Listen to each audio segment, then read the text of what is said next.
Start करते हैं। So last class में इलेक्ट्रोकेमिस्ट्री चैप्टर स्टार्ट किया था हमने और देखा था कि इस चैप्टर को अपन 3 पार्ट में पढ़ने वाले हैं। एक पार्ट में इलेक्ट्रिकल टू केमिकल कन्वर्ट करेंगे एनर्जी को, फिर दूसरे पार्ट में केमिकल टू इलेक्ट्रिकल करेंगे और बीच में एक पार्ट और पढ़ेंगे जहां पे हम कंडक्टेंस की बात करेंगे।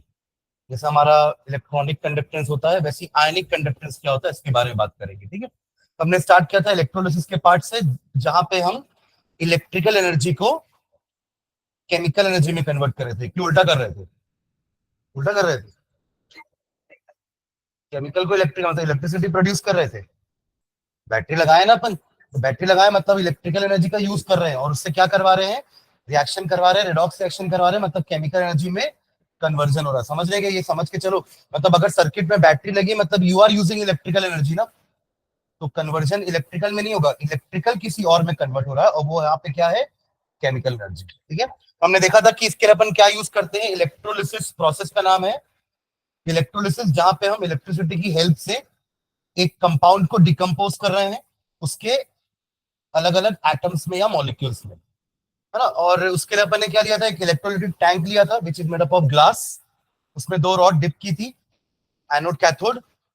एनोड किसको बनाया था? जिसको पॉजिटिव टर्मिनल से कनेक्ट कर दोगे वो एनोड हो जाएगा और जिसको नेगेटिव से कनेक्ट कर दोगे वो कैथोड रहेगा, राइट। जैसे ही इलेक्ट्रिसिटी पास होगी, जो आपका इलेक्ट्रोलाइट होगा वो अपने आयंस में ब्रेक रहेगा, पहले से ही डिसोसिएटेड रहेगा आयंस में। बट जैसे इलेक्ट्रिसिटी पास करोगे सारे के सारे पॉजिटिव आयंस नेगेटिव इलेक्ट्रोड यानी कि कैथोड की तरफ रश करेंगे और जितने भी आपके नेगेटिव आयंस होंगे they will rush towards positive electrode that is anode. तभी नाम पड़ा था एन आयन, एम कैट आयन। ठीक है, आफ्टर दैट वहां जाके वो करेंगे क्या? They will get discharged. वो क्या होंगे? डिस्चार्ज होंगे, यानी कि वो न्यूट्रल स्पीशीज में कन्वर्ट हो जाएंगे। अगर कोई पॉजिटिव स्पीशीज है तो वो न्यूट्रल हो जाएगा बाय गेनिंग इलेक्ट्रॉन, कोई नेगेटिव स्पीशीज है तो वो न्यूट्रल हो जाएगा बाय लूजिंग इलेक्ट्रॉन, क्योंकि वो नेगेटिव बना ही गेन करके था, राइट। तो अब तो उसको लूज करना पड़ेगा इलेक्ट्रॉन वापस से न्यूट्रल होने के लिए, और जो पॉजिटिव था वो लूज करके पॉजिटिव बना है तो उसको गेन करना पड़ेगा वापस से न्यूट्रल आने में। समझ रही बात? तो वो अपन ने देखा था कि कैसे जाकर के वो इलेक्ट्रॉन गेन करेगा, एओसीआर करके कुछ अपन ने देखा था कि एनोड में हमेशा ऑक्सीडेशन होगा और कैथोड में हमेशा रिडक्शन होता है। रिडक्शन मतलब gain of electron and oxidation मतलब लॉस ऑफ इलेक्ट्रॉन, ये हमने देखा था। एग्जांपल मैंने आपको एक NaCl का मॉल्टन वाला समझाया था और दूसरा NaCl का एक्वस समझाया था, है ना। मैंने बोला था कि इलेक्ट्रोलाइट अपन 2 फॉर्म में ले सकते हैं, आइदर इन द मॉल्टन फॉर्म यानी कि पिघला के, सॉलिड फॉर्म में नहीं लेंगे, सॉलिड इलेक्ट्रोलाइट सॉलिड नहीं होते। Electrolyte either exist in their liquid form यानी मॉल्टन फॉर्म और they exist in their aqueous form, यानी कि नमक को आप या तो पिघला लो या तो नमक को पानी में घोल लो, they both will behave like electrolyte. But product क्या बनेगा वो डिपेंड करेगा कि आपने मॉल्टन लिया है कि एक्वस लिया है, क्योंकि दोनों में प्रोडक्ट अलग अलग बनेंगे। हमने बात की थी इसके बारे में कि एनोड और कैथोड में क्या प्रोडक्ट बनने वाला है वो 2 फैक्टर पर डिपेंड कर रहा था। फर्स्ट फैक्टर था उन आयंस का डिस्चार्ज पोटेंशियल, याद आ रहा है? जब तक मॉल्टन फॉर्म में लियो तब तक दिक्कत नहीं है, जो सॉल्ट लियो उसी के आयंस जाके ये डिस्चार्ज होंगे और आपको वही प्रोडक्ट मिलने वाला है। फर्क कहां आएगा? जब हम एक्वस सॉल्यूशन लेंगे तब 2 एडिशनल आयन क्रिएट हो जाएंगे, वो किसके होंगे? पानी के, H पॉजिटिव एंड उस केस में 2 कैटायन और 2 एनायन हो गए। तब उन दोनों के केस में जिसका भी डिस्चार्ज पोटेंशियल कम होगा, डिस्चार्ज पोटेंशियल कम होने का मतलब it requires less potential to get discharge, तो वो पहले डिस्चार्ज हो जाएगा। और जिसको ज्यादा रिक्वायरमेंट होगी पोटेंशियल की, एनर्जी की, वो थोड़ा सा लेट डिस्चार्ज होगा, तब तक तो पहला डिस्चार्ज होना चालू हो जाएगा ना, तो दूसरे को मौका ही नहीं मिलेगा। समझ में आ रही बात? तो दोनों कैटायन में कोई एक ही कैटायन जाके डिस्चार्ज हो पाएगा और दोनों एनायन में कोई एक ही एनायन जाकर के डिस्चार्ज हो पाएगा। Am I clear? वो डिपेंड करेगा कि किसका डिस्चार्ज पोटेंशियल कम होता है। ठीक है, एक एग्जांपल मैंने आपको बताया कि किसी एक को दो इलेक्ट्रॉन की जरूरत है, किसी एक को 1 इलेक्ट्रॉन की जरूरत है डिस्चार्ज होने के लिए, तो डेफिनेटली 1 इलेक्ट्रॉन वाला पहले डिस्चार्ज हो जाएगा। ये बात की थी हमने, राइट। और बचे हुए जो बचेंगे वो आपके स्पेक्टेटर आयंस कहलाएंगे। ठीक है, और दूसरा फैक्टर था इलेक्ट्रोड का टाइप, कि हम किस टाइप का इलेक्ट्रोड यूज कर रहे हैं। We are using an inert electrode या we are using a reactive electrode. मैंने आपको एग्जांपल कॉपर का भी दिया था कि कॉपर एक रिएक्टिव इलेक्ट्रोड है, वो खुद भी आयनाइज होना चालू हो जाएगी, ऑक्सीडाइज होना चालू हो जाएगी, कॉपर के आयंस निकलने चालू हो जाएंगे कॉपर रॉड से ही। जिस रॉड, जिस कॉपर का आपने इलेक्ट्रोड लिया है, वो इलेक्ट्रोड ही अपने आप में ऑक्सीडेशन स्टार्ट कर देगा. Cu will start becoming Cu2 positive by losing 2 electron. Oxidation होना चालू हो गया एनोड में. हमारी बात. और फिर यही कॉपर 2 पॉजिटिव जाकर के डिपॉजिट होना चालू कर दिया था आपके कैथोड में. राइट. तो इसका भी हमने एक एग्जांपल देखा था. वही अगर अपन ने इलेक्ट्रोड प्लैटिनम वाली ली होती तो ऐसा कुछ नहीं होता. तो depending upon the discharge potential and second factor is कि इलेक्ट्रोड कौन सा है ना. ये दो फैक्टर पे आपके प्रोडक्ट डिपेंड करेंगे कि हमारे कैथोड और एनोड में क्या बन रहा है. मैंने चार चीजें आप लोगों को बोली थी कि चार चीजें हमें याद रखना है किसी भी सेल के लिए. पहला कि हमने इलेक्ट्रोड किस मटेरियल का बनाया है. राइट. दूसरा क्या था, इलेक्ट्रोलाइट क्या लिया है हमने. ये दो तो इंपॉर्टेंट है ना. इलेक्ट्रोड में डिप है तो इलेक्ट्रोड किस मटेरियल का है, इलेक्ट्रोलाइट क्या लिया है हमने, और एनोड में क्या रिएक्शन होने वाला है और कैथोड में क्या रिएक्शन होने वाला है. उससे आपको पता चल जाएगा कि एनोड में क्या बन रहा है और कैथोड में क्या बन रहा है. यही चार चीज इंपॉर्टेंट होती है इस वाले सेल में भी और इलेक्ट्रोकेमिकल सेल में भी. कि आप इलेक्ट्रोलाइट क्या लिए हो, इलेक्ट्रोड कौन सा है, what is happening at anode and what is happening at cathode. ठीक है. तो आज एग्जांपल कुछ देखते हैं अपन. लिखेंगे फर्स्ट एग्जांपल लिखना.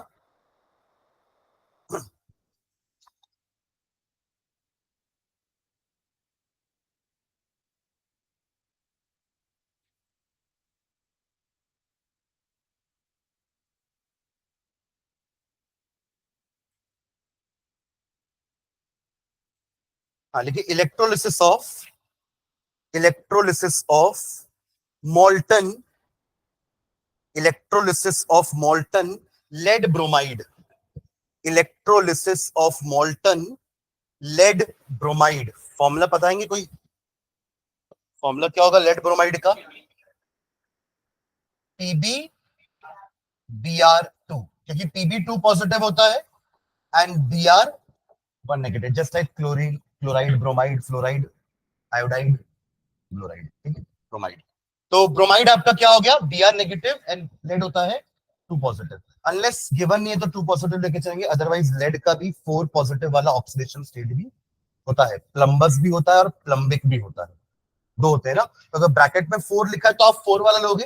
अगर ब्रैकेट में 2 लिखा है तो 2. अगर कुछ नहीं लिखा है तो 2 बाय डिफॉल्ट वाला लेगा. ठीक है. तो PbBr. तो मोल्टन लेड ब्रोमाइड का जब इलेक्ट्रोलिसिस करेंगे तो यही दो आयंस क्रिएट होने वाले हैं, Pb2 positive and Br negative. और तो कुछ है नहीं इसमें, है ना. तो इसमें आइफन डाल के लिखेंगे. In the molten state in the molten state in the molten state PbBr2 exists as in the molten state. PbBr2 exists as Pb2 positive and Br negative ions. Pb2 positive and Br negative ions. ठीक है. तो सब on passing electricity, on passing electricity, on passing electricity, Pb2 positive, Pb2 positive move towards कहाँ, cathode. Pb2 positive move towards cathode and Br negative ions complete the sentence. And Br negative ions move towards anode. ठीक है. Reaction लिखते हैं. लिखेगा at cathode. ऐसे लिखते हैं ना, एट कैथोड करके आप एक कॉलन लगाएंगे.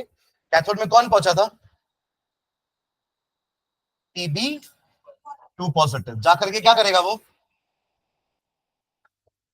हाँ डिस्चार्ज होगा, बट उसके लिए क्या करेगा, 2 इलेक्ट्रॉन गेन. कैथोड में रिडक्शन होना चाहिए, हो भी रहा है. Pb2 positive will gain 2 electron and will become Pb. Correct.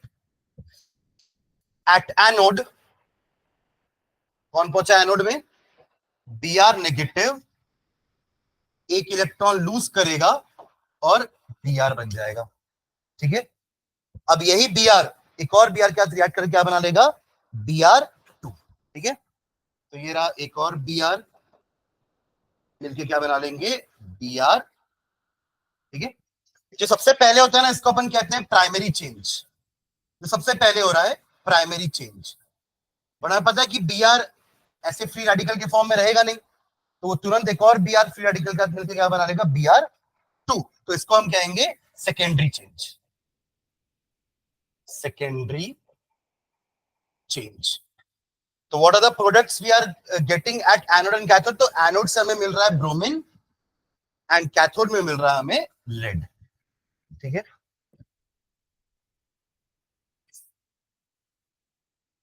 ठीक है। इसको आप ओवरऑल रिएक्शन लिखना चाहो तो कैसे लिखोगे? PbBr2 on electrolysis. PbBr2 के ब्रैकेट में L लिख लेना, L मॉल्टन फॉर्म है ना, लिक्विड। एक्वस के लिए तो एक क्यों लिखते हैं ना फिर अपन, है ना। तो यहां पे क्या मिल जाएगा हमें, Pb solid plus Br2 bromine gas. ठीक है, ब्रोमीन गैस। तो ब्रैकेट में G लिख लेना। ठीक है,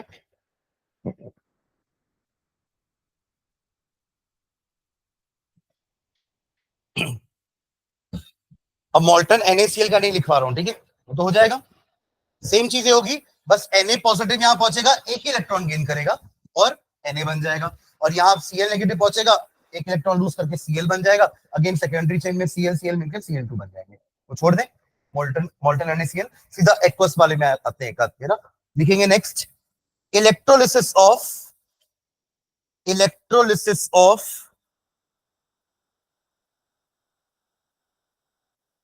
एसिडुलेटेड water. Acidulated, ACIDULATED, acidulated water. Acidulated water, देखो वाटर भी इलेक्ट्रोलाइट है ना, बट वीक है। या आपने 11th में पढ़ा ना, वरना हम वाटर को तो न्यूट्रल मानते थे, राइट। बट 11th में वो ब्रॉन्स्टेड लॉरी कंसेप्ट पढ़ने के बाद हमें समझ में आया कि वाटर भी एम्फोट्रिक होता है, यानी कि it can behave like acid as well as base. ठीक है, आप इलेक्ट्रोलाइट बोल सकते हो उसको, ना कि प्योर वाटर को। प्योर वाटर को तो नहीं बोल सकते अपन, बिकॉज उसमें कोई भी आपके पास आयंस नहीं होंगे, और वाटर वीकली आयनाइज होता है, वीक बेस है या वीक एसिड है, तो बहुत ज्यादा आयंस क्रिएट नहीं हो पाएंगे। तो उसके आयंस को बढ़ाने के लिए हमने एसिड यूज किया है, कि साथ में आप एसिड डाल दोगे तो एसिड के आयंस भी क्रिएट हो जाएंगे, तो उससे वाटर की कंडक्टिविटी बढ़ जाएगी। क्योंकि जितने आयंस क्रिएट होंगे उतनी ज्यादा कंडक्टिविटी होगी।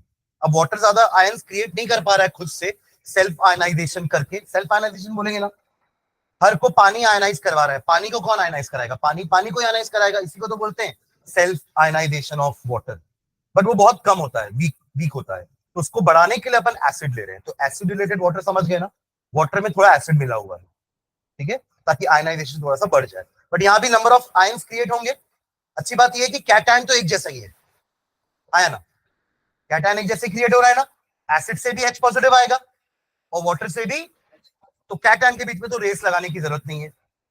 बात आएगी OH नेगेटिव वाटर से and sulphate ion sulphuric acid से। अगर मैं सल्फ्यूरिक एसिड लेता हूं एसिड, तो H2SO4 आएगा, तो इन दोनों में फिर रेस लगेगी। पर OH नेगेटिव का discharge potential SO4 two negative से कम रहेगा, तो वो पहले डिस्चार्ज हो जाएगा। ठीक है, और ये OH नेगेटिव डिस्चार्ज होकर OH बनेगा, आया ना। तब कोई तो न्यूट्रल हो रहा है ना पहले, तो OH नेगेटिव क्या करेगा न्यूट्रल होने के लिए, एक इलेक्ट्रॉन लूज करेगा, उससे वो क्या बनेगा, OH। ये क्या हुआ हमारा, हाँ ऑक्सीडेशन हुआ, ठीक है। और प्राइमरी चेंज क्या हुआ, ये प्राइमरी चेंज, जिसमें वो ज्यादा देर तक रह नहीं पाएगा। तो फिर OH बहुत सारे OH मिल मिल के क्या बनना चालू करेंगे, पता है, पानी और ऑक्सीजन। OH क्या मिलेगा बन के, अब देखो एक OH एक और OH क्या मिल जाएगा, तो पानी बन तो जाएगा H2O, पर फिर एक OH अकेला हो जाएगा ना, एक वो अकेला हो जाएगा। तो ये क्या करते हैं, चार OH एक साथ मिल जाते हैं। चार OH मिलेंगे तो क्या क्या बनेगा, जल्दी बताओ। हाँ, दो H2O बन जाएगा, और अब वो एक अकेला ऑक्सीजन बचेगा नहीं, तो वो मिलकर क्या बना लेगा, ऑक्सीजन। तो ये है उसका सेकेंडरी चेंज। अब समझ रहे हो, प्राइमरी सेकेंडरी का मतलब, प्राइमरी मतलब जो सबसे पहले होने वाला है। फिर अगर वो चीज उसमें स्टेबल है तो ठीक है, उसको सेकेंडरी चेंज की जरूरत नहीं है। बट अगर वो उस फॉर्म में स्टेबल नहीं है तो उसको सेकेंडरी चेंज की जरूरत है। और फाइनल प्रोडक्ट हमारा यही होगा आफ्टर सेकेंडरी चेंज। क्लियर है?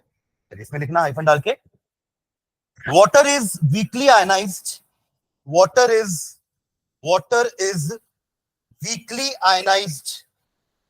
Water is, क्या पढ़ रहे हैं अपन, एसिड रिलेटेड वाटर का इलेक्ट्रोलिसिस कर रहे हैं, ठीक है. Water is weekly ionised and hence is a poor conductor of electricity. And hence is a poor conductor of electricity. Water is weakly ionized and hence is a poor conductor of electricity. But the presence of an acid, but the presence of an acid, but the presence of an acid makes it a better conductor. Makes it a better conductor. Makes it a better conductor. ठीक है, दोनों को ionise करो तो जल्दी से, water को भी आयनाइज करो और एसिड H2SO4 को भी आयनाइज करो जल्दी. दो रिएक्शन लिखना है. H2O ब्रेक होगा H positive and OH negative, और H2SO4 ब्रेक होगा H positive and SO4 2 negative में. समझ रहे हैं क्या? बैलेंस करेंगे तो इसको 2 कर लेना बस, बाकी तो ठीक है. कोई मुझे रीजन बताएगा क्यों मैंने ऊपर रिवर्सिबल वाला एरो बनाया है बट नीचे सिंगल एरो बनाया है? कि मैं नीचे सिंगल एरो बनाना, डबल एरो बनाना भूल गया, ऐसा कुछ कर दिया. रीजन है कुछ? क्या रीजन होगा इसका?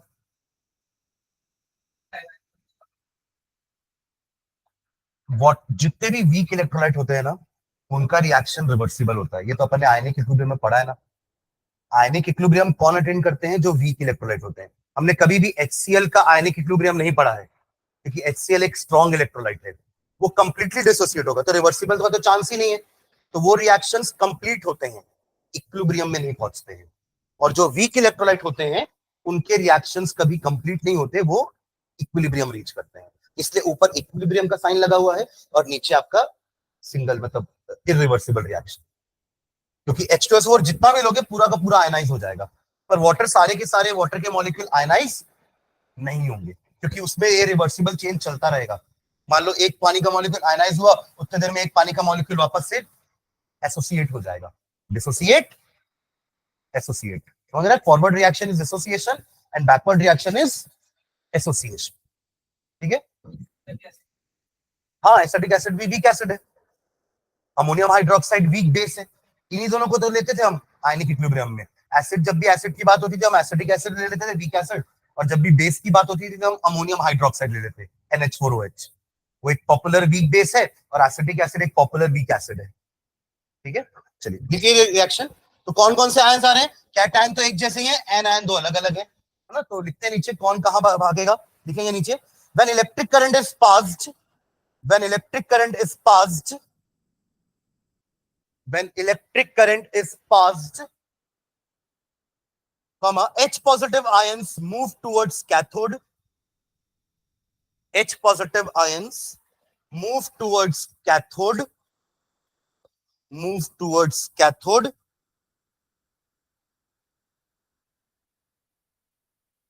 whereas OH negative and SO4 2 negative ions, whereas OH negative and SO4 2 negative ions, check कर लो पहले.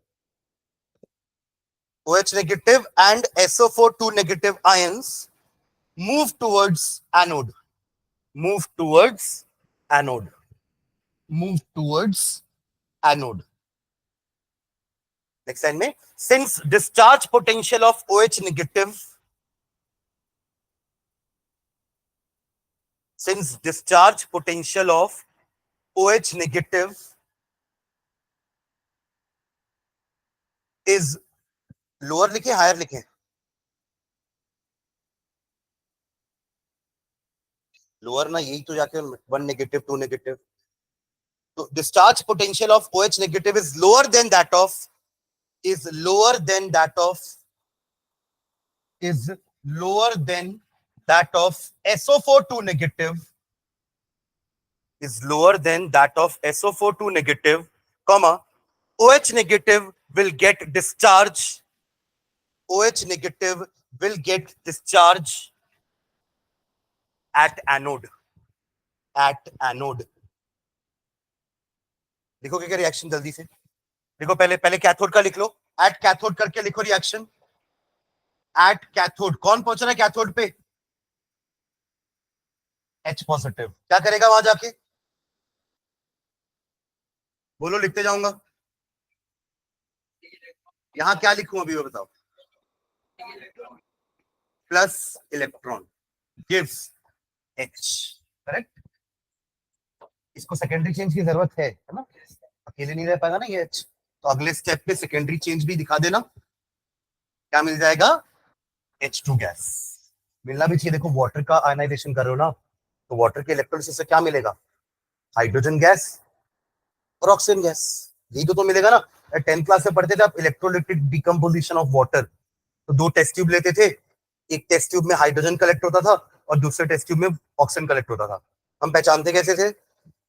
कैसे पहचानते थे हाइड्रोजन कहाँ पे है और ऑक्सीजन कहाँ पर है?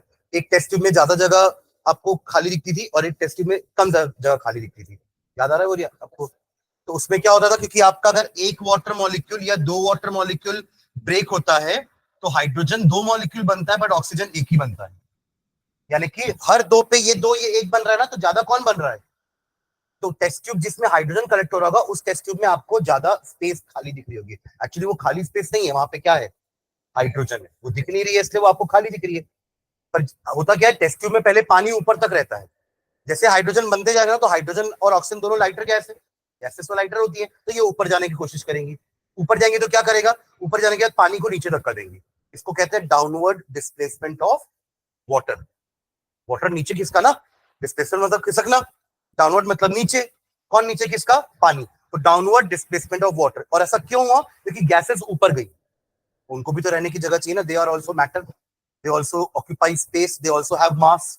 तो ऊपर जब जाएंगी तो वो पानी को नीचे धक्का दे देंगे, समझिएगा? तो आपको एक जगह ज्यादा गैप दिख रहा होगा टेस्ट ट्यूब में और एक जगह कम दिख रहा होगा। तो जहां ज्यादा दिख रहा है वहां क्या होती है? हाइड्रोजन गैस, क्योंकि हाइड्रोजन गैस ज्यादा बन रही है और ऑक्सीजन गैस का जगह कम होगा। ये 10th में हम पढ़ते थे, एक्सपेरिमेंट पूरा सेटअप था। ठीक है, हाँ। तो मिल गया हाइड्रोजन गैस। चलिए देखो अगला, एट एनोड। एनोड में कौन पहुंच रहा है? OH negative. चलो क्या करेंगे? गिव्स OH प्लस एक इलेक्ट्रॉन। करेक्ट, नहीं मिलेगा? ये प्राइमरी चेंज हुआ ना, ये आपका प्राइमरी चेंज था, ये सेकेंडरी चेंज है, ये इसका प्राइमरी चेंज हो गया। अब इसका सेकेंडरी चेंज का इक्वेशन लिखो तो जल्दी से। देखो कैसे लिख रहे हो सेकेंडरी चेंज का इक्वेशन। OH क्या करेगा आगे जाके? OH के साथ मिलेगा, पर कितने OH अभी मैंने बताया था ना आपको, 4 OH। तो अगले स्टेप में क्या हो जाएगा? 4 OH कंबाइन करेंगे आपस में और क्या बना लेंगे? 2H2O plus O2। देखो बैलेंस होना चाहिए, है ना?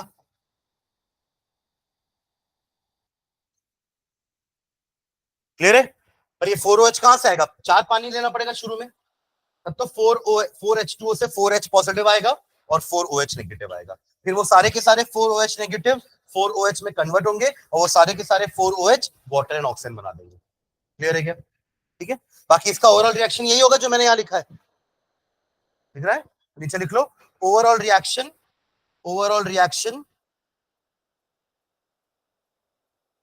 2H2O, एरो पे इलेक्ट्रोलिसिस लिख देना, 2H2 plus O2, 2H2 plus O2। ठीक है, चलिए एक एग्जांपल और लिखेंगे। एक्वस NaCl लेते हैं, लिखना electrolysis of an aqueous solution of NaCl। Electrolysis of an aqueous solution of NaCl। देखो इसके क्वेश्चन आपको एमसीक्यूज में आ सकते हैं कि what are the product formed at anode and cathode on electrolysing this. तो आपको बताना पड़ेगा क्या क्या प्रोडक्ट बनेंगे। यही चीज थ्योरी में भी आ सकती है कि explain the electrolysis of molten NaCl या एक्वस NaCl। तो उस केस में आपको यही चारों चीजें मेन बतानी होगी कि हम एनोड कैथोड क्या ले रहे हैं, एनोड में क्या रिएक्शन हो रहा है, कैथोड में क्या रिएक्शन हो रहा है, इलेक्ट्रोलाइट क्या है, किस फॉर्म में है, कौन कौन से आयन जनरेट हो रहे हैं। ठीक है, चलिए लिखेंगे एक्वस NaCl, हाइफन डाल के लिखेंगे इसमें। अब पूरा पैराग्राफ नहीं लिखते, सीधा आप लोग इक्वेशन लिखो। NaCl को तोड़ो दो पार्ट में। देखो एक इक्वेशन NaCl का, NaCl ब्रैकेट में AQ लिख लेना, एक्वस, तो क्या क्या मिलेगा आपको? Na पॉजिटिव मिलेगा। NaCl को ब्रेक कर रहे हो ना, तो NaCl एक्वस को जब ब्रेक करोगे तो आपको मिलने वाला है Na positive Cl negative. Again देखो यहाँ पे सिंगल एरो लगाना, क्योंकि NaCl एक स्ट्रॉन्ग इलेक्ट्रोलाइट है। बना किससे है ये? एक स्ट्रॉन्ग बेस और एक स्ट्रॉन्ग एसिड से, NaOH एंड HCl, दोनों स्ट्रॉन्ग है ना, तो स्ट्रॉन्ग एसिड और स्ट्रॉन्ग बेस का सॉल्ट भी स्ट्रॉन्ग इलेक्ट्रोलाइट बनेगा, NaCl। ठीक है, ओके। अगेन वाटर है हमारे पास, वाटर का हो जाएगा H positive and OH negative. कर लिए ब्रेक दोनों को। अब अपने पास दो अलग कैटायंस हैं और दो अलग एनायंस हैं। इसके पहले वाले में कैटायन तो सेम था, तो कोई दिक्कत नहीं थी, बट एनायंस अलग अलग थे, तो हमने लिख दिया था ना कि OH नेगेटिव आयन का डिस्चार्ज पोटेंशियल SO42 नेगेटिव से कम है, इसलिए OH नेगेटिव जाकर के डिस्चार्ज हो रहा है एनोड पे, और कैथोड में तो कोई दिक्कत नहीं थी। बट यहाँ पे अब दोनों जगह रेस होने वाली है। पर हमने बात की थी इसके बारे में कि H पॉजिटिव जाके पहले हो जाए, क्योंकि H पॉजिटिव खुद हाइड्रोजन एक नॉन मेटल की कैटेगरी में भी आएगा, तो उसकी टेंडेंसी रेड्यूस होने की एक मेटल से ज्यादा होगी, क्योंकि मेटल तो ऑक्सीडाइज होना चाहता है, वो तो उसकी मजबूरी है कि ये पॉजिटिव चार्ज है, इसलिए नेगेटिव इलेक्ट्रोड कैथोड के पास अट्रैक्ट हो रहा था। बट अगर उससे ज्यादा टेंडेंसी वाला आयन है जो रेड्यूस होना चाह रहा है, तो वो पहले रेड्यूस हो जाएगा। ठीक है, लिखेंगे इसमें नीचे, on passing electricity, on passing electricity, on passing electricity, both Na positive and H positive, complete करो ना पूरा सेंटेंस, मूव टूवर्ड्स जो लिख रहे थे बीच में दो बार में।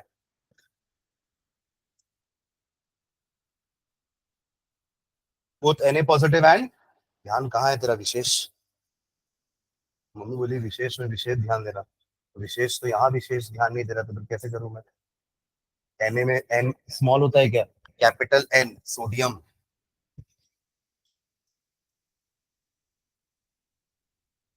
On passing electricity, both Na positive and H positive move towards cathode, and Cl negative and OH negative move towards anode.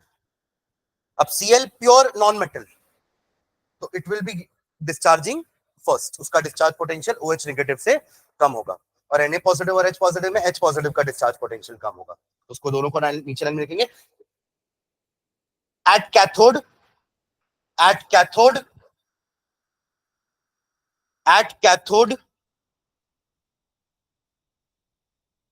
since the discharge potential of H positive is lower,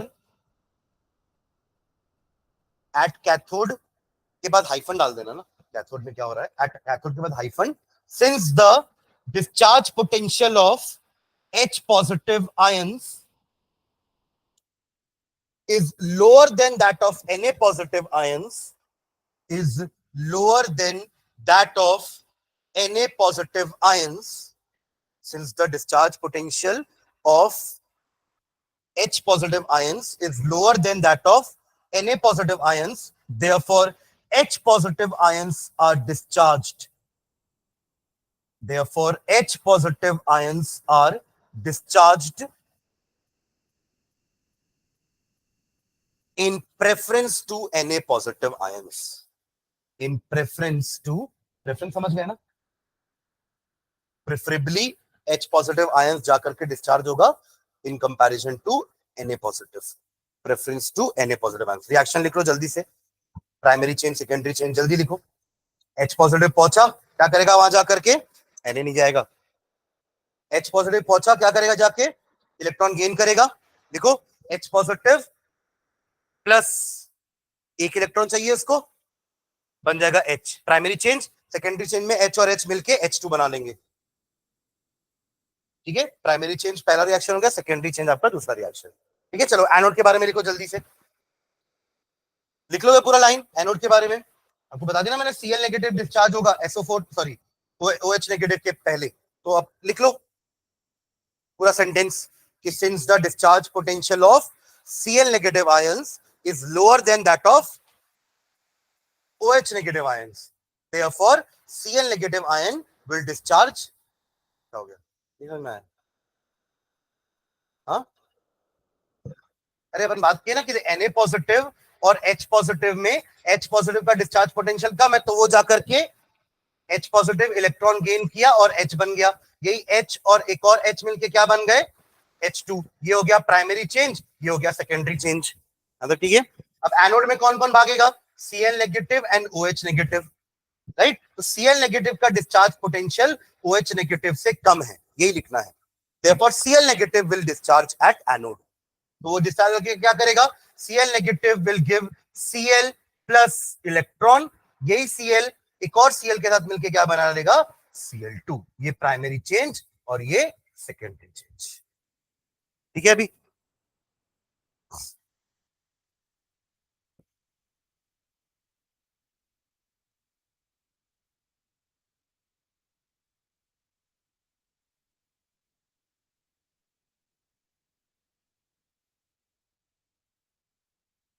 अब अपने पास 3 anion का, तो उनको discharge potential का order समझ में आ गया ना। अभी ऊपर हमने देखा था कि OH नेगेटिव का SO4 2 नेगेटिव से कम है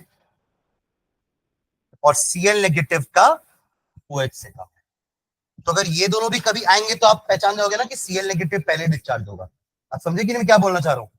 अपन ने 3 डिफरेंट आयंस देख लिए ना अभी, Cl नेगेटिव, OH नेगेटिव। देखो OH नेगेटिव तो कई बार आएगा कि जब भी अपन एक्वस लेंगे तो OH नेगेटिव तो आ ही जाएगा, है ना। तो अपन को ये 3 का तो कंपैरिजन समझ में आ गया कि तीनों में सबसे कम किसका है, Cl नेगेटिव का, फिर OH नेगेटिव का, और सबसे ज्यादा है तीनों में सल्फेट आयन का, SO4 2 नेगेटिव का। समझ में आ रहा है क्या। ये 3 एग्जांपल से अपन ने ये कंक्लूजन निकाला है। मैं क्लियर, ठीक है।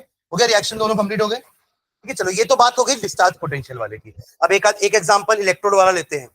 एक बार इलेक्ट्रोलिसिस कराते हैं कॉपर सल्फेट का यूजिंग प्लैटिनम इलेक्ट्रोड्स, और उसी कॉपर सल्फेट का इलेक्ट्रोलिसिस कराते हैं यूजिंग कॉपर इलेक्ट्रोड्स। तो दो अलग अलग हो जाएंगे ना, एक अनरिएक्टिव यानी कि इनर्ट इलेक्ट्रोड प्लैटिनम, और एक रिएक्टिव इलेक्ट्रोड कॉपर। ठीक है, अगला heading, electrolysis of aqueous CuSO4, electrolysis of CuSO4, aqueous CuSO4 using inert electrodes, using inert का मीनिंग अनरिएक्टिव, नॉन रिएक्टिव। ठीक है, इनर्ट गैसेस बोलते थे ना उनको, helium, neon, argon, krypton, xenon, radon, these are earlier known as inert gases. अब तो noble gases बोल दिया ना, क्योंकि साइंटिस्ट लोगों ने इनका भी रिएक्शन करवा डाला लैब में, है ना। हम पढ़ेंगे जब DF ब्लॉक पढ़ेंगे ना, तो हम देखेंगे कि कैसे इनर्ट, नहीं DF ब्लॉक में तो नहीं, वो P में था, खैर वो तो हट गया, वरना आप देखोगे कि कैसे जेनॉन भी रिएक्शन करता है ना। हम रेडॉन के भी रिएक्शन करवा रहे हैं अंडर ड्रास्टिक कंडीशंस, याद है। कोई नहीं कर पा रहा है तो उसको जबरदस्ती करवाना है, तो ड्रास्टिक कंडीशंस लेनी पड़ती है ना। हाँ, चलो तो क्या कर रहे हैं अपन, electrolysis of aqueous CuSO4 copper sulphate using inert electrode, bracket में लिखो प्लैटिनम, प्लैटिनम इलेक्ट्रोड्स लेने वाले हैं, प्लैटिनम इलेक्ट्रोड्स। चलो फटाक से पहले दोनों को आयनाइज कर दो, कॉपर सल्फेट को आयनाइज करो और वाटर को आयनाइज करो जल्दी। कॉपर सल्फेट को आयनाइज करिए एक रिएक्शन, और दूसरा आपका वाटर को आयनाइज करिए। अगेन दो डिफरेंट कैटायंस एंड दो डिफरेंट एनायंस। कॉपर सल्फेट से क्या क्या मिलेगा, Cu2 पॉजिटिव, 1 नहीं 2 पॉजिटिव। देखो वो बना ही था ना ऐसे, सल्फेट क्या होता है 2 नेगेटिव है ना, फॉर्मूला क्या होता है CuSO4, आया ना। दोनों का 2 2 कैंसिल होगा तब तो CuSO4 फॉर्मूला बना ना। तो Cu भी 2 पॉजिटिव होगा और सल्फेट भी 2 नेगेटिव। क्लियर है। और वाटर का तो ब्रेक कर लियोगे, वाटर वाले में रिवर्सिबल साइन लगाना मत भूलना, वो वीक इलेक्ट्रोलाइट है। ठीक है, चलिए नेक्स्ट लाइन में। अब वो पूरा सेंटेंस मत लिखो, सीधा ऐसे लिख लो ना, OH negative and SO4 2 negative कहां जाएंगे, एनोड में। वो पूरा लिखो मत, क्या लिखे थे अपन, they will move towards anode, they will move towards cathode। और कौन बच गया, copper 2 ion and H plus ion, ये कहां भागेंगे। अब मुझे बताओ इन दोनों में कौन जाकर डिपॉजिट होगा, जल्दी बताओ। क्योंकि वो नॉन मेटल, ऐसा बोल रहे हो जैसे भी अपन Na के लिए बोले थे। एक बार वो रिएक्टिविटी सीरीज याद करो, याद किए, अरे रिएक्टिविटी सीरीज जिसमें metals are arranged in the decreasing order of their reactivity, और उसमें कॉपर कहाँ होता था, याद करो, हाइड्रोजन के नीचे, यानी कि हाइड्रोजन से कम रिएक्टिव कॉपर है, तभी तो कॉपर एसिड से हाइड्रोजन लिबरेट नहीं कर पाता था ना। सारे मेटल एसिड से हाइड्रोजन लिबरेट कर पाते हैं, डिस्प्लेसमेंट रिएक्शन, डिस्प्लेसमेंट वही देंगे ना जो पर्टिकुलर मेटल से ऊपर है, तभी वो दूसरे अपने नीचे वाले मेटल को उसी के सॉल्यूशन से डिस्प्लेस कर पाएंगे। तो कॉपर हाइड्रोजन आयन को एसिड से नहीं निकाल पाता था, क्योंकि कॉपर एसिड H पॉजिटिव के या H के नीचे था। H के ऊपर वाले सारे के सारे एसिड से हाइड्रोजन गैस लिबरेट करवा पाते थे, बट कॉपर क्योंकि हाइड्रोजन से कम रिएक्टिव था तो वो नहीं करवा पा रहा था। समझ रहे हैं ना? तो यहाँ पे copper will get deposit. Clear है? और इन दोनों में तो अपन को पता है OH नेगेटिव सल्फेट में OH नेगेटिव। ठीक है, तो चलो लिख लो नीचे एट कैथोड। अब ये देखो इनर्ट है इलेक्ट्रोड, इसलिए मैंने इलेक्ट्रोड को कुछ नहीं किया। जब अपन कॉपर का इलेक्ट्रोड लेंगे ना तब रिएक्शन चेंज हो जाएंगे थोड़े से। देखो at cathode, at cathode hyphen डाल के लिख low discharge potential of Cu2 positive. तो थोड़ा देखो रिएक्टिविटी सीरीज का भी एक रोल है इसमें, है ना? सुन रहे हैं क्या? रिएक्टिविटी सीरीज भी एक रोल प्ले कर रही है हमें डिसाइड करने में कि किसका डिस्चार्ज पोटेंशियल कम है, किसका डिस्चार्ज पोटेंशियल ज्यादा है ना? लिखेंगे since discharge potential of Cu2 positive ions is lower than H positive ions, is lower than H positive ions, is lower than H positive ions. Therefore, Cu2 positive, therefore, Cu2 positive ions, Cu2 positive ions are discharged at cathode, are discharged at cathode. Reaction लिख लो जल्दी से, क्या होगा reaction, क्या होगा reaction? Cu2 positive गया, okay, cathode के पास +2 electron, अरे वो 2 पॉजिटिव है ना, तो वो 2 पॉजिटिव बना कैसे था? 2 इलेक्ट्रॉन लूज करके, तो वापस से Cu कैसे बनेगा? 2 इलेक्ट्रॉन गेन करके। वैसे भी कैथोड में रिडक्शन होता है, और रिडक्शन का मतलब होता है गेन ऑफ इलेक्ट्रॉन। ठीक है, तो पहला रिएक्शन क्या हो गया? Cu2 positive +2 electron gives you Cu, हो गया रिएक्शन। चलो एनोड का लिख लो जल्दी से, at anode, at anode, at anode hyphen डाल के since discharge potential of OH negative is less than that of SO4 2 negative, तो OH negative is discharged at anode. Reaction आपको पता है OH नेगेटिव जब डिस्चार्ज होता है तो क्या बनाता है? पता है ना क्या बनाता है? अभी तो अपन एसिडुलेटेड वाटर में देखे थे ना OH नेगेटिव क्या कर रहा था, पहले OH बनाएगा, फिर 4 OH मिलके 2 पानी और 2 ऑक्सीजन बना लेंगे।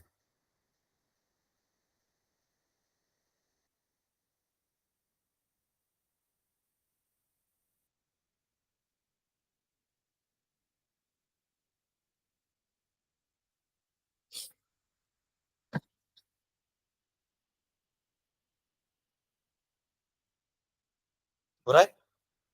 OH नेगेटिव आयन क्या करेगा? अरे ये भी इलेक्ट्रॉन गेन कैसे करेगा? ये लूज करेगा ना भाई, यहाँ भी रिडक्शन, ऊपर भी रिडक्शन। ऊपर आप गलत कराए हो, ऊपर ऑक्सीडेशन करवा दिए हो, कैसे कर रहे हो? कॉपर 2 पॉजिटिव आयन क्या कर रहा था? इलेक्ट्रॉन गेन कराया ना उसको। अरे ऐसा मत करो, कितने बार कर ली, 3 4। कॉपर 2 पॉजिटिव जाएगा, इलेक्ट्रॉन गेन करेगा, क्या बनेगा? कॉपर, कॉपर चिपकता जाएगा वहां पे, कहां पे? एनोड में कि कैथोड में? कैथोड में, है ना? कैथोड में होगा ना रिडक्शन भाई। और OH नेगेटिव जाएगा और OH बनेगा, सॉरी, बाय लूजिंग इलेक्ट्रॉन। फिर ऐसे ही 4 OH मिल जाएंगे और क्या बना लेंगे? 2H2O plus. ठीक है, चलिए, तो अगर अपन अभी तक जितने भी जगह अपन जितने भी रिएक्शन लिखे हैं ना, जितने भी इलेक्ट्रोलिसिस देखे हैं ना, सब में इनर्ट इलेक्ट्रोड था, आइदर ग्रेफाइट इलेक्ट्रोड था या प्लैटिनम था इलेक्ट्रोड। ठीक है, last example, electrolysis of aqueous CuSO4, electrolysis of aqueous CuSO4, क्या आगे क्या लिखेंगे? हाँ, पीछे क्या लिखे थे heading? Using inert electrode platinum ना, तो यहां क्या लिखेंगे? यूजिंग कॉपर इलेक्ट्रोड्स, देखो using copper electrodes, using copper electrodes. ठीक है, चलो वापस से वो दो रिएक्शन लिख लो, कॉपर सल्फेट का आयनाइजेशन एंड वाटर का आयनाइजेशन, लिखो जल्दी से।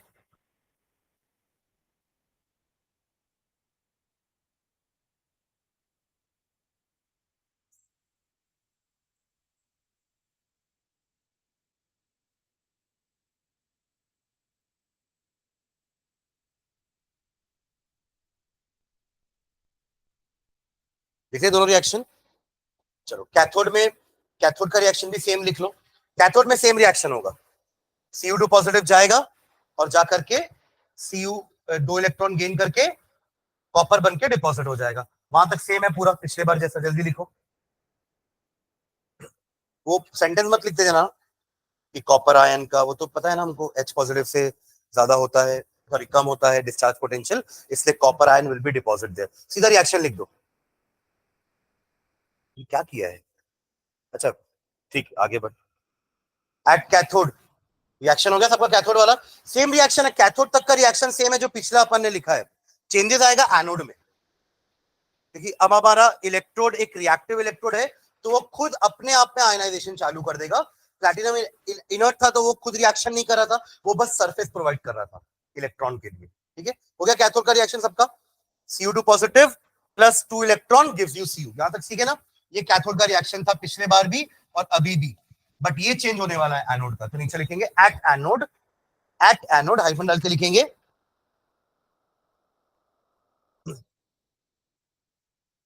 unlike electrolysis of unlike electrolysis of unlike electrolysis of CuSO4 using platinum electrode, unlike electrolysis of CuSO4 using platinum electrodes, comma, no ions are liberated here. No ions are liberated here. No ions are liberated here. Stop. Instead, उसके बदले क्या हो जाएगा? Instead, anode itself undergoes oxidation. Anode itself undergoes oxidation. Oxidation मतलब loss of electron, है ना? Anode itself undergoes oxidation to form Cu2 positive ions. To form Cu2 positive ions, which goes into the solution. Which goes into the solution. Which goes into the solution. Reaction क्या हो जाएगा? Reaction ये है copper का electrode और oxidation में क्या होता है? Loss of electron. तो it will give you Cu2 positive and, समझ आएगा? ये दो रिएक्शन होते रहेंगे। ये फर्क है प्लैटिनम की जगह कॉपर लेने का। ठीक है,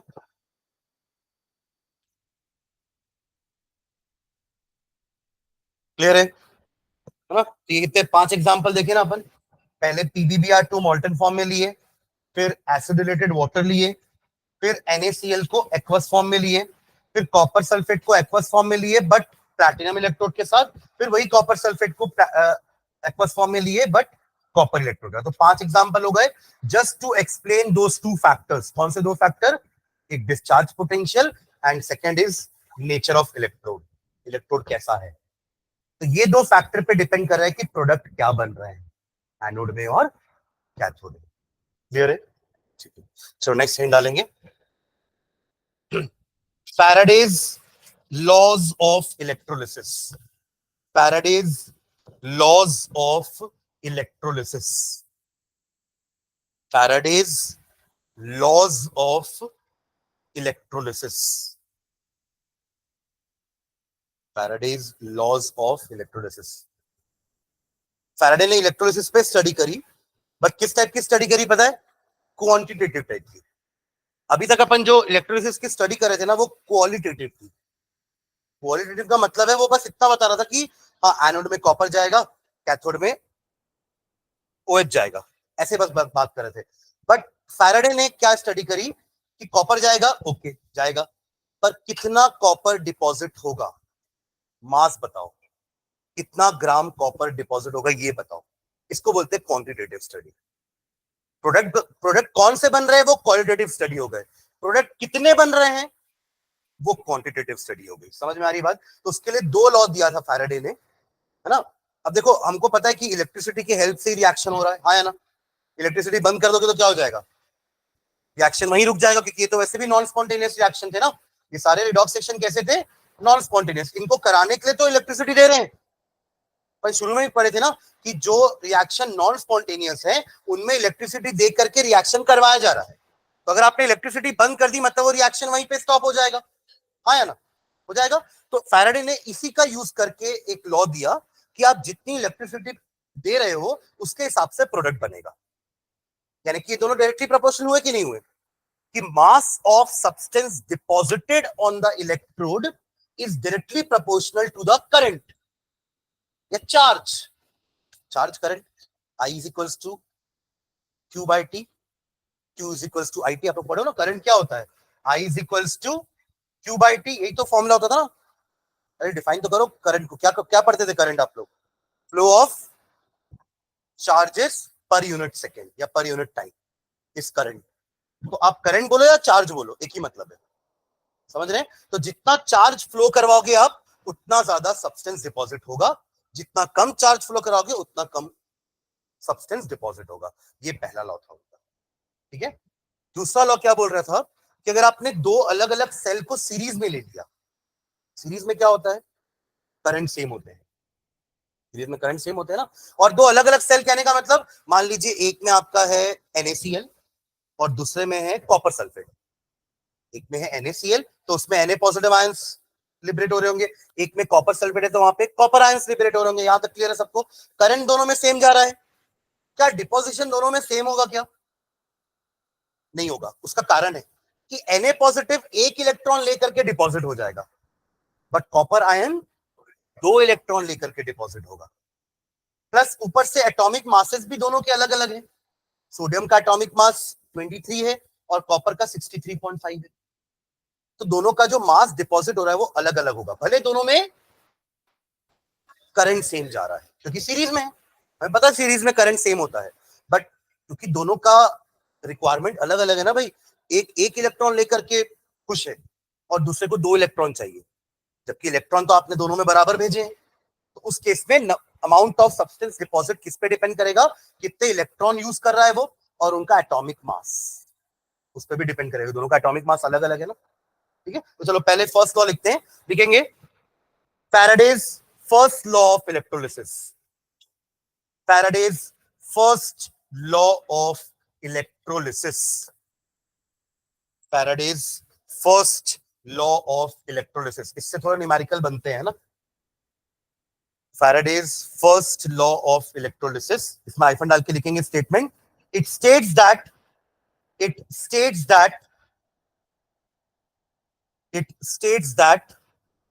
the amount of chemical reaction the amount of chemical reaction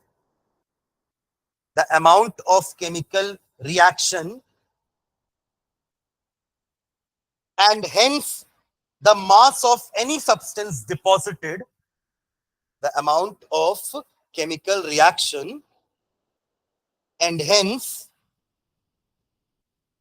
the mass of any substance deposited और लिबरेटेड, दोनों का मीनिंग एक ही है ना, डिपॉजिट होना या लिबरेट होना। जनरली गैस बनती तो अपन लिबरेट बोलते हैं, और अगर कोई चीज सॉलिड बन रही थी तो उसको डिपॉजिट बोलेंगे। दोनों का मीनिंग तो वही है ना, सुन रहे हैं क्या? ये 2 लाइन लिखी आपने, ये दोनों वर्ड सेम है कि नहीं? आपने शुरू में क्या लिखा, amount of chemical reaction and hence the amount of substance deposited या लिबरेट। देखो जितना देर तक केमिकल रिएक्शन होगा उतना ही सब्सटेंस डिपॉजिट होगा, रिएक्शन स्टॉप डिपोजिशन रुक गया, है ना। तो दोनों का मीनिंग तो एक ही है ना, कि the amount of chemical reaction या फिर the amount of substance deposited या लिबरेटेड, दोनों का मीनिंग सेम है ना, liberated at any electrode, continue करेंगे उसी को स्टेटमेंट में, at any electrode is directly proportional to, at any electrode is directly proportional to, at any electrode is directly proportional to the quantity of electricity, proportional to the quantity of electricity passed through the electrolyte, is directly proportional to the quantity of electricity, किससे पास करा रहे हैं, electrolyte से, electricity passed through the electrolyte. Clear है statement? हाँ, meaning समझ में आ गया ना? स्टेटमेंट बहुत सिंपल सा है, जितना इलेक्ट्रिसिटी दोगे उतना सब्सटेंस बनेगा, है ना? इसको मैथमेटिकल फॉर्म में लिखते हैं, नीचे लाइन में लिखेगा if W gram of substance, if W gram of substance is deposited on passing, if W gram of substance is deposited on passing Q coulomb, Q capital Q, charge को अपन Q से represent करते हैं, Q coulomb of electricity, Q coulombs of, coulomb होता है ना unit, Q coulombs of electricity, then according to statement क्या लिख सकते हैं अपन, क्या लिखें, W directly proportional to Q, W directly proportional to Q. फिर प्रोपोर्शनलिटी साइन हटाने के लिए अपन क्या करते हैं, कांस्टेंट मल्टीप्लाई कर देते हैं, तो नीचे लिख लेना W is equals to ZQ, ZQ, है ना, where Z is the constant of proportionality, where Z is the constant of proportionality known as electrochemical equivalent, electrochemical equivalent, electrochemical equivalent, electrochemical equivalent. इसको अपन डिफाइन भी कर सकते हैं, नीचे लिखेगा if a current of 1 ampere, if a current of 1 ampere, if a current of 1 ampere is passed for t seconds, is passed for t seconds, या 1 second लिख लो, 1 is passed for t seconds की जगह 1 second लिख लो, 1 second, current of 1 ampere is passed for 1 second, यानी कि 1 coulomb हुआ ना, यही फॉर्मूला है ना अपना, 1 एम्पियर करंट को अगर 1 सेकेंड तक पास कराओगे तो कितना चार्ज हो जाएगा, 1 कूलम, यानी कि Q की वैल्यू अपन 1 पुट कर रहे हैं, तो उस केस में आपका W किसके बराबर हो जाएगा, Z के बराबर. तो यहां से अपन केमिकल इक्विवेलेंट को डिफाइन कर सकते हैं कि किसी भी सब्सटेंस का केमिकल इक्विवेलेंट किसके बराबर होगा, उसके मास के बराबर. वो मास किसके मतलब कब होगा, जब 1 एम्पियर का करंट आप 1 सेकेंड के लिए पास करा रहे हैं. सुन रहे क्या, जब आप 1 एम्पियर का करंट 1 सेकेंड के लिए पास कराओगे तो जितना सब्सटेंस डिपॉजिट हो रहा होगा ना, वही उसके Z की वैल्यू.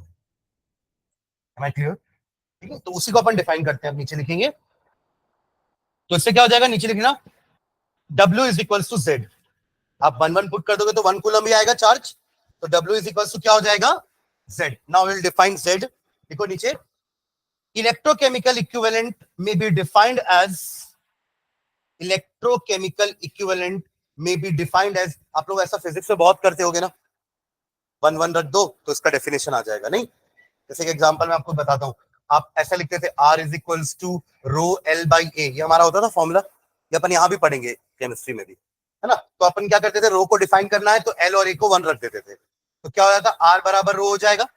अब इसको डिफाइन कैसे करेंगे, resistivity of a material is equal to resistance of that material of length 1 metre and area of cross section 1 metre square. हो गया डेफिनेशन, बस वैसे इसको भी डिफाइन कर रहे हैं. ठीक है, हाँ तो लिखो, हाँ क्या लिखे, electrochemical equivalent of a substance may be defined as the,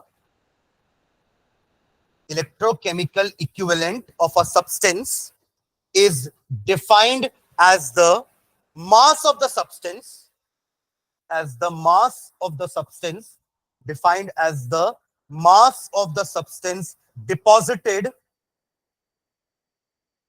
mass of the substance deposited when a current of 1 ampere, when a current of 1 ampere,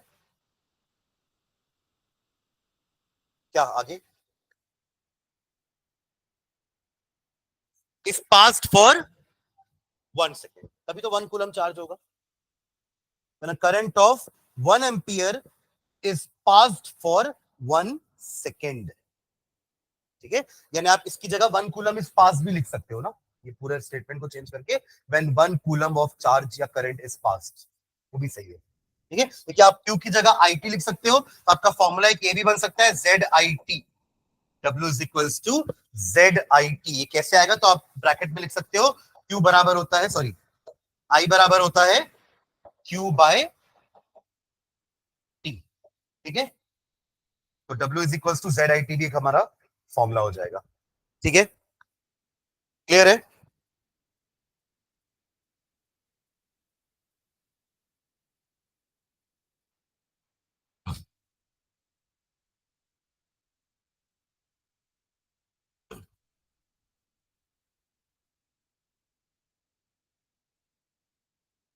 एक क्वेश्चन लिखते हैं, या चलो पहले सेकेंड लॉ पढ़ते हैं फिर से क्वेश्चन करते हैं. देखेंगे सेकेंड लॉ, चलो. Faraday's second law of electrolysis. Faraday's second law of electrolysis. Faraday's second law of electrolysis. Hyphen डाल के it states that when the same quantity of electricity, यानी कि सीरीज में है, when the same quantity of electricity, when the same quantity of electricity is passed through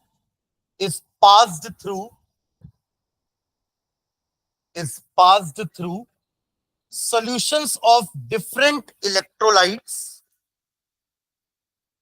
when the same quantity of electricity is passed through solutions of different electrolytes connected in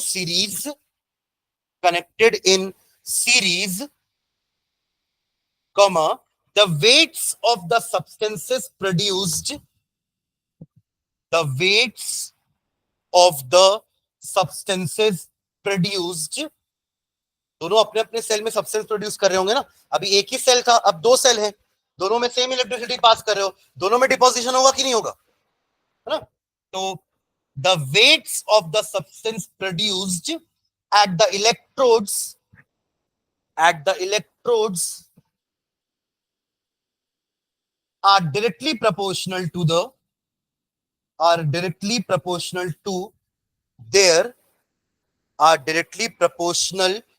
to their equivalent weights, are directly proportional to their equivalent weights,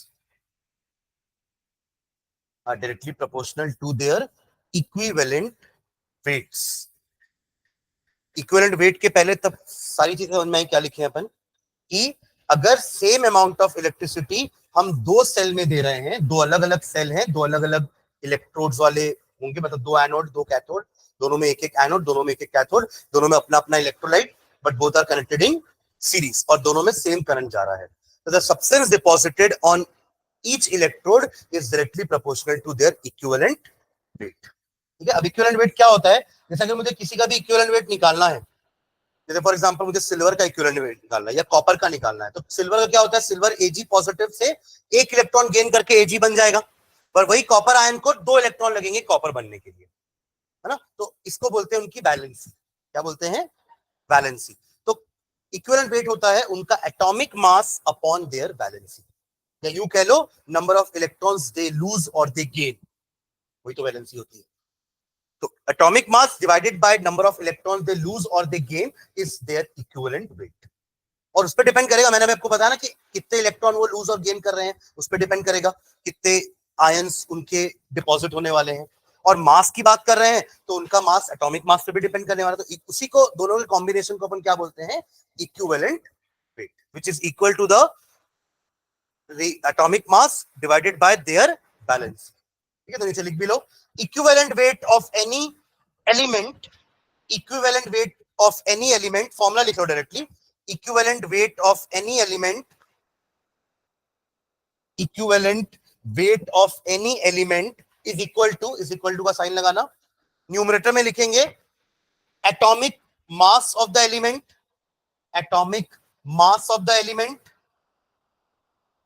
atomic mass of the element divided by denominator में लिखो number of electrons gained और lost, number of electrons gained और lost by one atom of the element, by one atom of the element, by one atom of the element, by one atom of the element। ठीक है, चलो उसका एक example अपन next class में देखते हैं, और इसके न्यूमेरिकल्स अपन नेक्स्ट क्लास में करेंगे, है ना। तो एक बार दोनों लॉ को थोड़ा रिवाइज करके आना, will see numericals using these laws. ठीक है।